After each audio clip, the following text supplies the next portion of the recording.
My lovely viewers, welcome to my YouTube channel. Guys, I hope आपको मेरी video पसंद आएगी, तो मेरी वीडियो को लाइक शेयर कमेंट ज़रूर करें और चैनल को सब्सक्राइब करना ना भूलें। तो let's talk about second trimester, precautions and changes occur in your body during this trimester. तो गाइस, जो सेकेंड ट्राइमेस्टर है वो चलता है 30th week to 28th week तक, एंड इसमें आपकी प्रेगनेंसी के 4th, 5th and 6th month, ये 3 महीने आएंगे। तो आई होप आप मेरी बातों को ध्यान से सुनेंगे और इन सावधानियों को बरतेंगे ताकि आप खुद भी हेल्दी रहें और अपने बेबी को भी हेल्दी रखें। Now let's start with precautions. And the first one is improve your sleeping position and sleeping quality as well. तो गाइज, आपको ध्यान रखना है, जो आपका सेकेंड ट्राइमेस्टर है तब से आपका पेट हल्का बढ़ना शुरू हो जाएगा, तो आपको हमेशा ध्यान रखना है, ना आपको पेट के बल सोना है, ना ही आपको पीठ के बल सोना है। आप राइट साइड सो सकते हो, लेफ्ट साइड सो सकते हो, जिस तरफ आप कंफर्टेबल हो आप उस तरफ सो सकते हो। एंड गाइस, इसमें भी एक मिथ है, कहा जाता है कि अगर आप लेफ्ट साइड सोते हो तो आपको बेटी होती है, आप राइट साइड सोते हो तो आपको बेटा होता है, लेकिन ये बिल्कुल बिल्कुल झूठ है, ये बिल्कुल सच नहीं है। तो आपने इन बातों की तरफ ध्यान नहीं देना है। एंड नेक्स्ट वन इज से नो टू बेंडिंग एंड से नो टू लिफ्टिंग। आपको कोई भी चीज़ नहीं उठानी है। आपने जनरली नोटिस किया होगा कि जब भी हम कोई चीज़ ज़मीन से उठाते हैं तो जितना ज़ोर हमारी बाजू का लगता है उतना ही ज़ोर हमारे पेट का भी लगता है। तो आपको अवॉइड करना है, कोई भी भारी चीज़ नहीं उठानी है। एंड गाइज, अगर आपसे कोई चीज़ गिर जाती है या आपको ज़मीन से कोई चीज़ उठानी है तो आपको एकदम से बेंड नहीं होना है। आप आराम से बैठ सकते हैं और उस चीज़ को उठा सकते हैं, लेकिन आपको बेंड नहीं होना है। नेक्स्ट वन इज से नो टू मेडिसिन। आपको कोई भी दवाई नहीं लेनी है। जो दवाई आपके डॉक्टर ने आपको प्रिस्क्राइब की है, जैसे फॉलिक्स, कैल्शियम, आयरन, ये आपको रेगुलरली लेनी है, लेकिन इसके अलावा आपने कोई भी दवाई नहीं लेनी है।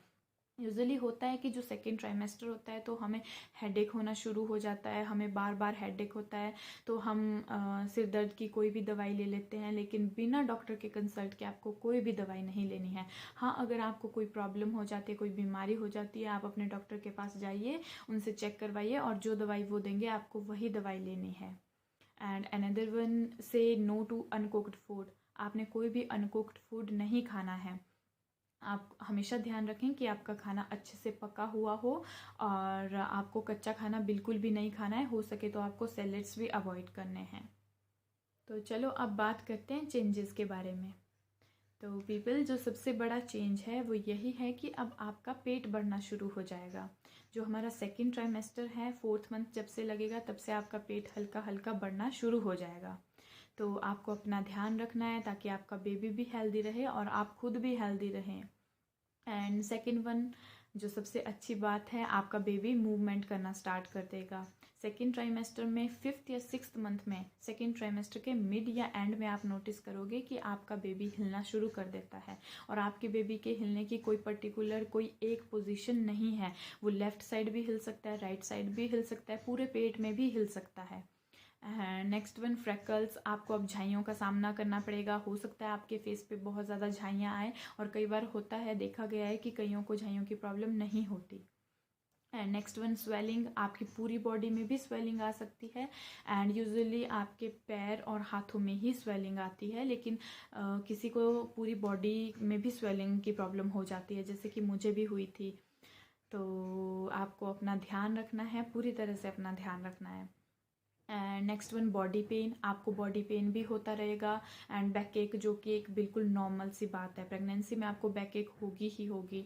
तो जो जब हमारा पेट बड़ा हो जाता है, हमारा खुद का वेट गेन हो जाता है, तो हमें बैक एक होना स्टार्ट हो जाता है। तो इससे आपने डरना नहीं है, ये बिल्कुल नॉर्मल है। And stretch marks, last one is stretch marks, जो कि सबसे बड़ी प्रॉब्लम हो जाती है, क्योंकि स्ट्रेच मार्क्स को ख़त्म करना बहुत मुश्किल हो जाता है। आजकल तो खैर कुछ ऑयल्स आ गए हैं जिससे हमारे स्ट्रेच मार्क्स कम हो सकते हैं, लेकिन इनको टोटली ख़त्म करना इम्पॉसिबल है। तो आपको ड्यूरिंग प्रेगनेंसी में ही ध्यान रखना है कि आप स्ट्रेच मार्क्स ना पड़ने दें, खारिश ना करें। और कुछ ऑयल्स हैं जो आप लगाओगे तो जिससे आपको स्ट्रेच मार्क्स नहीं पड़ते, उसके बारे में मैं अलग से एक वीडियो बनाऊंगी। तो गाइज़ जो आपका सेकेंड ट्राइमेस्टर है उसमें मिसकैरेज का खतरा बहुत कम हो जाता है एंड आपकी उल्टियाँ भी ख़त्म हो जाती हैं। तो अगर आपने अभी तक अपनी प्रेगनेंसी को एंजॉय नहीं किया है तो आपने ध्यान रखना है, अब से आपको अपनी प्रेगनेंसी को पूरी तरह से एंजॉय करना है, क्योंकि आने वाले कुछ सालों बाद जब आपका बेबी 1 साल का 2 साल का हो जाएगा तो आप अपने इस पीरियड को बहुत मिस करने वाले हो। तो आपको अभी से इसको पूरी तरह से एंजॉय करना है। एक और बात गाइस जो मैं आपको ज़रूर बताना चाहूँगी, और ये टोटली पूरे मेरे खुद के एक्सपीरियंस के बेस पे हैं। सबसे पहले तो मैं आपको ये बताऊँगी कि मेरी रिसेंटली अभी डिलीवरी हुई है, मेरी बेटी 4.5 मंथ की है। तो गाइस जो भी मेरी वीडियोस रहने वाली हैं वो मेरे मैक्सिमम मेरे खुद के एक्सपीरियंस के बेस पे होंगी और कुछ एक मेरी स्टडीज़ के बेस पे होंगी। तो आई होप आप मेरी बात को ध्यान से सुनेंगे। अगर गाइज आपकी प्रेगनेंसी बिल्कुल नॉर्मल है, आपको कोई भी कॉम्प्लिकेशन नहीं है और आपके डॉक्टर ने आपको कोई भी बेड रेस्ट नहीं दिया है, तो आपको बिल्कुल भी बेड रेस्ट नहीं करना है। जितना हो सके आपने, जितना आप अपनी बॉडी को एक्टिव रख सकते हो आपने उतना एक्टिव रखना है। अगर आप घर के काम नहीं भी करना चाहते तो आप वॉकिंग कर सकते हो, एक्सरसाइज कर सकते हो, स्ट्रेचिंग कर सकते हो, जैसे भी, लेकिन आपने अपनी बॉडी को एक्टिव रखना है, अपनी बॉडी की मूवमेंट स्टार्ट रखनी है, उसको आपने स्टॉप नहीं करना है। होता है कि लोग प्रेगनेंसी के दौरान बैठ जाते हैं या सोचते हैं कि हमने रेस्ट करना है, लेकिन आपको उतने रेस्ट की ज़रूरत नहीं होती। आपको रात को 9 से 10 घंटे सोना है और 2 घंटे की नींद आपको दिन को ज़रूर लेनी है। और उसके अलावा आपको अपने हल्के फुल्के काम खुद करते रहना है ताकि आपको लास्ट में कोई प्रॉब्लम ना फेस करनी पड़े।